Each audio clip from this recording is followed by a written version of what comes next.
આ તરફ રાજકોટની સૌરાષ્ટ્ર યુનિવર્સિટીમાં વિદ્યાર્થીઓનું અનોખું વિરોધ પ્રદર્શન।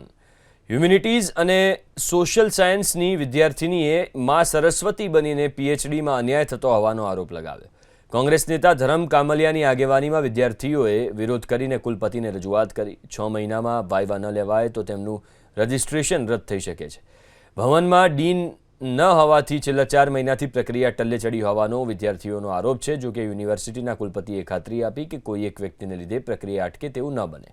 ડીનની તાત્કાલિક નિમણૂક થાય તેવા પ્રયાસો કરવામાં આવી રહ્યા છે।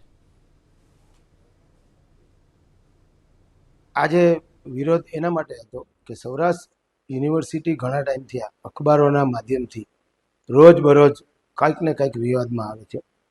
ઘણા સમયથી આ humanity and social science faculty જે અલગ પડી છે એમના વિદ્યાર્થીઓ દીકરા દીકરીઓની થીસીસ છેલ્લા 4 મહિનાથી પીજીટીઆરમાં પડેલ છે, તેમનો કોઈ ઉકેલ નથી આવતો।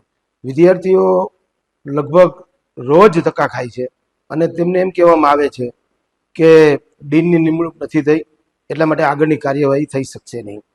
રજૂઆતમાં મૂળ જે આપણી ફેકલ્ટી ઓફ હ્યુમેનિટીઝ અને સોશિયલ સાયન્સ છે એમાં આપણે અત્યારે જે થીસીસ જમા થાય છે એ થીસીસ જે છે એ વહેલી તકે મોકલવામાં આવે એમની ઇવેલ્યુએશન માટે આ પ્રકારની રજૂઆત આવી છે। વિભાગની અંદર આપણે એની ઘણા વખતથી સૂચના આપી છે, એટલે ડીનની ગેરહાજરીમાં પણ એ ચાર્જ જે છે અથવા કુલપતિના લેવલે પણ એ થીસીસ છે એ મોકલી શકાય એની સૂચના આપેલી છે। એનું ફોલોઅપ લઈ અને જે અટકેલી બાકીની થીસીસ હશે એને વહેલી તકે આપણે મોકલવાની કાર્યવાહી કરવાની છે।